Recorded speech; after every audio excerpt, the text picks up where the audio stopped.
speak of a specific time frame or a specific period of time which will give birth to the rise of the Antichrist. The first one is Daniel 8:25.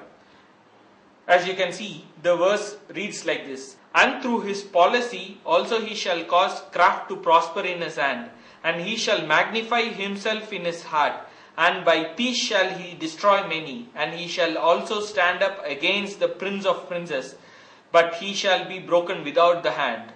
When you consider the first line of this prophecy, it says, "And through his prophecy he shall make craft to prosper." What this means? Antichrist creates policies which makes crafts or business to prosper, which implies that when he comes, there is a recession, and he comes as a savior to change the recession, to bring the world out from its depression, and he makes businesses to prosper. This recession which we are seeing now is one way or the other going to lead to the rise of the Antichrist. He shall come out of this recession and lead the world to prosperity. And that is where when the world will accept him as a savior and will start hero worshipping him.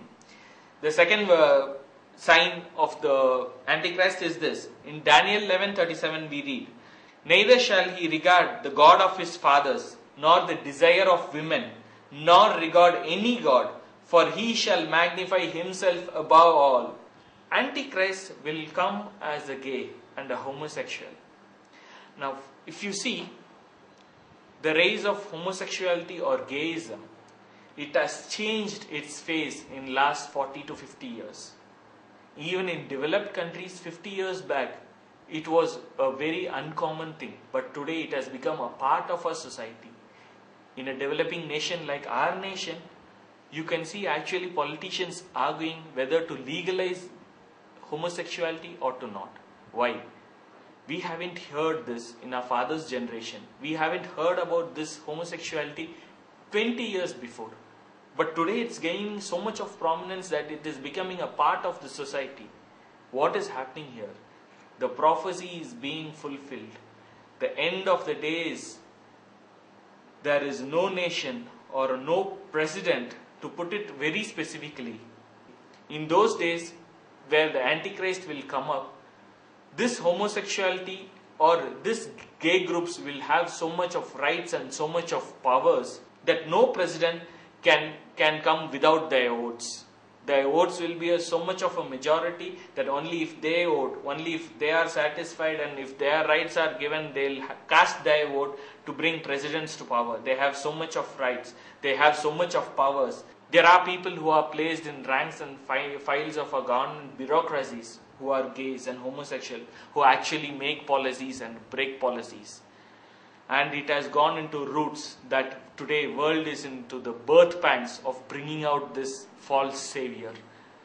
Every time we see a gay rights parade happening, every time we see a politician fighting for legalizing gay sex, let's understand that the society is evolving to give birth to the false Christ. And it is happening here. The third sign which points towards the Antichrist is Daniel 9:26.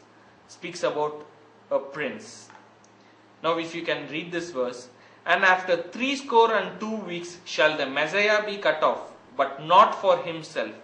And the people of the prince that shall come shall destroy the city and the sanctuary. And the end therefore shall be with a flood, and unto the end of the war desolations are determined."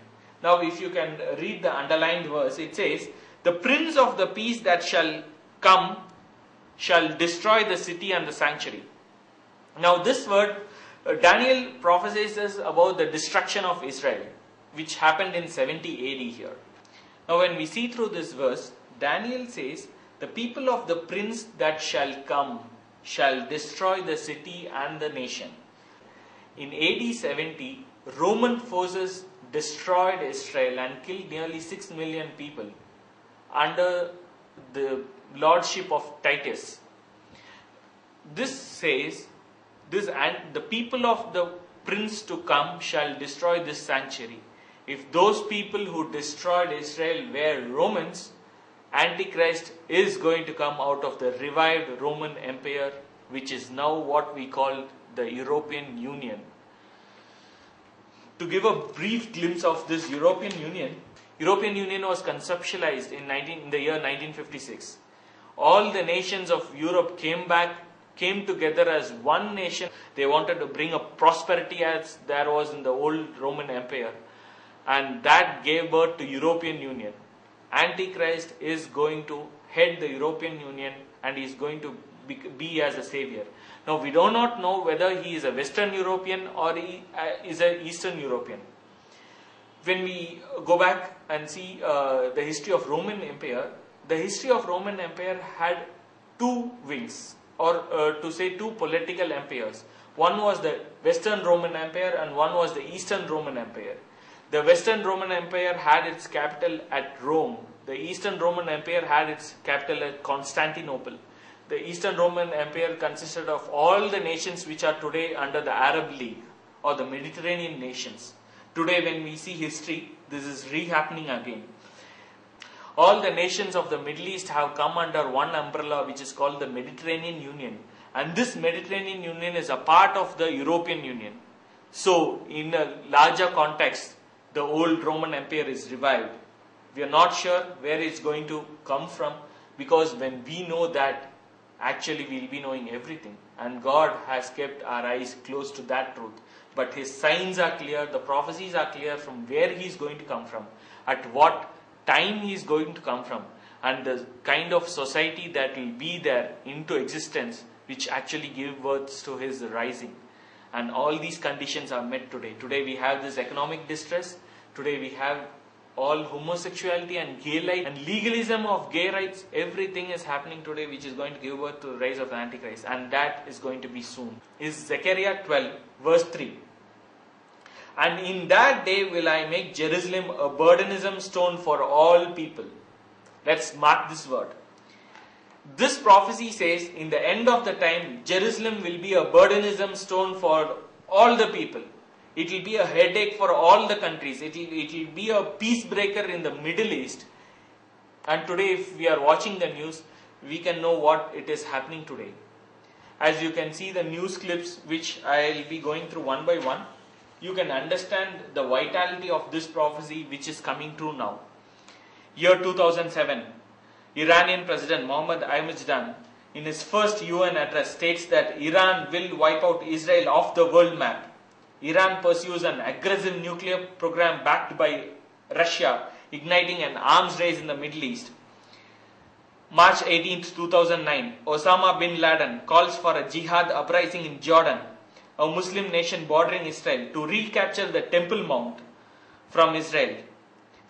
In the same period, a new government has come up in Israel, and it has said, and it will not abide by the Annapolis Treaty. When Bush was the president, in the year 2007, all the nations of Middle East, along with Israel, signed a pact in Annapolis, Maryland, saying that Jerusalem will be divided and half of Jerusalem would be given to Palestine. The new government has come and said they will not abide by this Annapolis Treaty. They are not going to divide Jerusalem and give it off to Palestinians. Following this, international pressure mounts on Israeli Prime Minister to part Jerusalem and give it to Palestine. Jordan wants, if Israel faces war if it does not agree to Arab terms, and this Arab term is parting Jerusalem, dividing Jerusalem and giving half to Palestine. It gives an ultimatum of 18 months for Israel to either give Jerusalem or